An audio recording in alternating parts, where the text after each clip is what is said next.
मित्रों नमो नमः। चाणक्य संस्कृत अकादमी में आप सभी लोगों का स्वागत है। आज कुमार संभव महाकाव्य का तृतीय श्लोक मैं लेकर उपस्थित हुआ हूँ व्याख्या के रूप में, और आज हम इसकी व्याख्या देखेंगे। कुमार संभव हो गया, किरातार्जुनीयम हो गया, या रघुवंशम महाकाव्य हो गया।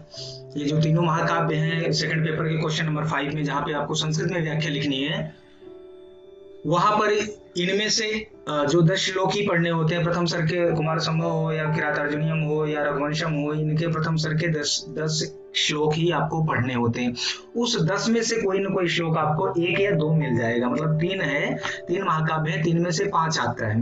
मतलब तीनों को मिलाकर 5 श्लोक आएगा। किसी में से 2 आएगा, किसी में से 1 आएगा, किसी में से 2 आएगा। इस प्रकार से 2 2 4 1 5 आएगा। 10 नंबर का आता है। वहां पे आपको एक व्याख्या लिखनी होती है संस्कृत में। तो उसके लिए जो है मैं अभी हिंदी में बता रहा हूँ, और आप अनुवाद का अभ्यास करेंगे। धीरे धीरे जितना अभ्यास करेंगे आप आसानी से सरल शब्दों में आप संस्कृत जो है वाक्य का निर्माण कीजिए। बहुत ही आसान है, कोई कठिनाई नहीं होगी। और हम लोग टेस्ट सीरीज भी आगे करेंगे, तो आप जो भी गलती करेंगे उसको पूरी तरह से सुधारने का हम प्रयास करेंगे, जिससे आप एकदम परफेक्ट हो जाइए और कम से कम 300 से लेकर 350 के बीच में आप स्कोर आराम से कर लीजिए। चाहे वो नॉन संस्कृत बैकग्राउंड के हो, चाहे संस्कृत बैकग्राउंड के आप अभ्यर्थी हो, इससे कोई फर्क नहीं पड़ता। आइए हम लोग देखते हैं तृतीय श्लोक को। अनंत रत्न प्रभवस्य यस्य हिमं न सौभाग्य विलोपि जातम एको ही दोषो गुण सन्निपाते निमज्जतीन्दोः क्रीडेष्वि वाङ्कः। अनंत रत्न प्रभवस्य यस्य हिमं न सौभाग्य विलोपि जातम एको ही दोषो गुण सन्निपाते निमज्जतीन्दोः क्रीडेष्विवाङ्कः। अनंत रत्न प्रभवस्य यस्य हिमं न सौभाग्य विलोपि जातम एको ही दोषो गुण सन्निपाते निमज्जतीन्दोः क्रीडेष्विवाङ्कः। क्रीडेषु इव अंकः अलग अलग करेंगे तो विच्छेद करेंगे तो ऐसा होगा। करें अनंत रत्न प्रभवस्य यस्य हिमं सौभाग्य विलोपि ना जात। इसका अन्वय बता रहा हूं। ही क्योंकि एक दोषः गुण सन्निपाते इंदोः क्रीडेषु अंकः इव निमज्जति। ठीक है, ये है। अब इसका देखिए हम लोग शब्दार्थ देखते हैं। शब्दार्थ देखते हैं। अनंत रत्न प्रभवस्य, अनंत रत्न प्रभवस्य, असंख्य रत्नों को उत्पन्न करने वाले। यस्य माने जिस, जिस किस, हिमालय का, जिस हिमालय का, जिस हिमालय का, हिमम बर्फ, सौभाग्य विलोपी, सौभाग्य विलोप माने सौंदर्य विघातक, अर्थात सौंदर्य नाशक, ना जातम नहीं हुआ, अर्थात उसके सौंदर्य का नाश जो बर्फ नहीं कर सका। ही माने क्योंकि एक दोषा, एक दोष, गुण सन्निपाते बहुत से गुणों में होने पर, इंदो चंद्रमा की, किरणेश माने किरणों में, ज्योत्सना भी इसको कहते हैं, किरणों में, अंक माने कलंक के समान, निमज्जत माने छिप जाता है। ठीक है, अर्थ देखते हैं सामने स्क्रीन में। देखिए, असंख्य श्रेष्ठ वस्तुओं को उत्पन्न करने वाले जिस हिमवान, अर्थात जिस हिमालय का बर्फ भी सौंदर्य विघातक नहीं हुआ, अर्थात असंख्य रत्नों को उत्पन्न करने वाले या असंख्य श्रेष्ठ वस्तुओं को उत्पन्न करने वाले जिस हिमालय का बर्फ भी उसके सौंदर्य का नाश नहीं कर सका, या बर्फ भी सौंदर्य विघातक नहीं हुआ, अर्थात बर्फ से ही उस हिमालय की सुंदरता नष्ट विनष्ट नहीं हुई, क्योंकि चंद्रमा के स्निग्ध ज्योत्सना अर्थात किरणें में उसके कलंक की भांति, जैसे जो चंद्रमा में कलंक है, एक धब्बा जो है जिसको कलंक कहिए, कुछ भी कह लीजिए, वह जो है उसकी रोशनी में क्या होता है, उसके गुण के समान उसमें छिप जाता है, अर्थात वह उसका गुण मान लिया जाता है, उसको दोष के रूप में नहीं देखा जाता। तो वही करें, क्योंकि चंद्रमा की स्निग्ध ज्योत्सना में उसके कलंक की भांति गुणों के समूह में एकाध दोष, जैसे वह जो चंद्रमा में धब्बा है वह उसकी किरणों की, वह मतलब जो इतनी सुंदर किरणों में वह छिप जाता है, वह उसके गुण की तरह प्रतीत होता है। वैसे करें बहुत सारे गुणों में एकाध दोष हो तो अभी छिप जाता है, ऐसा हमारे महाकवि कालिदास जी का कहना है। अब इसकी व्याख्या हम लोग देखते हैं।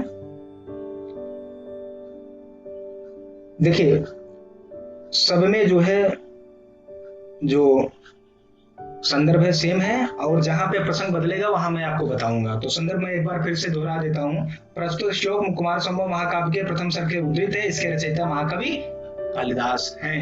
ठीक है ना, प्रसंग पूर्वत है। अब इसमें देखिए, इसमें करें अनंत रत्नों का उत्पादक होने से। अनंत रत्न प्रभु से कहने क्या मतलब है? असंख्य रत्नों को उत्पन्न करने वाले कौन? हिमालय है। करें असंख्य रत्नों का उत्पादक, उत्पादक अर्थात उत्पन्न होने से, उत्पन्न करने वाले हिमालय में हिम की अधिकता रूप दोष उसके महत्व को घटा नहीं सकता। यहाँ पर जो है बर्फ को उसके उस हिमालय के दोष के रूप में दिखाया गया है कि हिमालय क्या है कि बहुत सारे असंख्य श्रेष्ठ रत्नों को उत्पन्न करने वाला है और करता है। और वो जो बर्फ है, जो उस पर बर्फ आच्छादित है, बर्फ पड़ी हुई है, वे उसको उसके दोष के रूप में यहाँ पर इंगित कर रहे हैं, सूचित कर रहे हैं, बता रहे हैं और कह रहे हैं कि वह भी उसके महत्व को कम नहीं कर पाता है। अर्थात वह दोष भी, वह बर्फ रूपी दोष जो है उसके महत्व को नहीं घटा पाता, नहीं कम कर पाता, अपितु गुणों के समुदाय में एक दोष विलीन हो जाता है, बल्कि उन असंख्य गुणों में एक वह जो दोष है, हिम रूपी दोष, उसके सौंदर्य का जो विघातक है, नाशक है, वह उसमें विलीन हो जाता है, अर्थात गुम हो जाता है। वह कहीं भी दिखाई नहीं पड़ता, बल्कि वह उसके गुण के रूप में ही प्रकट होने लगता है।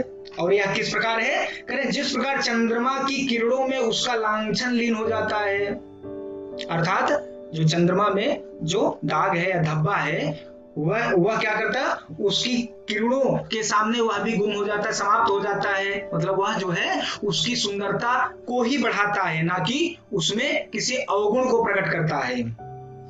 यदि ऐसा ना माना जाए तो संसार की सभी सुंदर वस्तु, यदि इस प्रकार की बातें नहीं, अगर हम भाई कहते नहीं 99 नंबर हमने ला लिया, 99% ला लिया और 1% नहीं लाया, तो क्या अब ये कहोगे कि भाई ये चीजें बेकार है, ये टॉप नहीं किया, या ये नहीं पढ़ा है? नहीं पढ़ा है, 99% लाया, 1% नहीं लाया, तो उससे कोई बात नहीं। यदि अगर 1% कोई प्रधानता दोगे तो क्या होगा वो देखिए। करेंगे यदि ऐसा ना माना जाए तो संसार की सभी सुंदर वस्तुएं दूषित सौंदर्य वाली हो जाएंगी, अर्थात सब में कोई न कोई कमी, सब में जो है असौंदर्य या उनकी सुंदरता में कमी या कोई न कोई कमी वहां पर प्रकट होती रहेगी। ऐसा प्रतीत होता है कि एक दोष अनेक गुणों को नष्ट कर देता है। यह धारणा कालिदास के समय अत्यंत बलवती रही होगी, यार बहुत ही प्रमुख थी उस समय। ऐसा प्रतीत, ये जो कह रहे ना कि एक कोई दोष हो तो वह भी गुण के रूप में प्रकट हो जाता है या उन असंख्य गुणों में वह छिप जाता है। तो इसका कहने का तात्पर्य कालिदास के समय में एक अवगुण जो होता है उसको विशेष लोग जो है प्रमुखता देते थे। तो वही कह रहे हैं कि यह धारणा कालिदास के समय अत्यंत बलवती थी। उसी धारणा का खंडन करने के लिए, अब उस धारणा के को मतलब उसका खंडन करने के लिए, उसको नकारने के लिए कालिदास जी ने ये बातें कही। क्या कही? कही कि कालिदास ने कलंकित चंद्रमा का उपमान यहाँ प्रस्तुत किया। उन्होंने चंद्रमा का यहाँ उपमान लिया, चंद्रमा से उन्होंने तुलना की। जिस प्रकार भाई चंद्रमा में एक जो दाग है वह उसकी किरणों में छिप जाता है, जिसको हम कलंक के रूप में अगर देखते हैं तो वह भी छिप जाता है, उसके सौंदर्य को बढ़ाता है। उसी प्रकार अनेक गुणों में एकाध दोष हो तो वह भी छिप जाता है, उस दोष को बहुत प्रमुखता नहीं मिलती है, बल्कि वह भी गुण के रूप में ही प्रकट होने वाला लगता है। ऐसा कालिदास जी का मानना है। भामा और दंडी इत्यादि ने इस प्रकार का उल्लेख किया है कि काव्य में एक भी दो, देखिए काव्य दोष जहाँ पे काव्य शास्त्र में जाएंगे तो वहां जहाँ काव्य दोष की बात होती है, वहां पे जो ये हमारे काव्य शास्त्रीय आचार्य हैं, वो भामा और दंडी इत्यादि जो हैं, इन्होंने इस प्रकार का उल्लेख किया है कि काव्य में एक भी दोष की उपेक्षा नहीं करनी चाहिए, क्योंकि सुंदर शरीर में एक स्थान पर कोण होने से उसके सौंदर्य की हानि होती है। यद्यपि भामा आदि कालिदास के परिवर्ती हैं, परवर्ती हैं, बाद के हैं। जो भामा इत्यादि, दंडी इत्यादि हैं, वो कालिदास के परवर्ती हैं।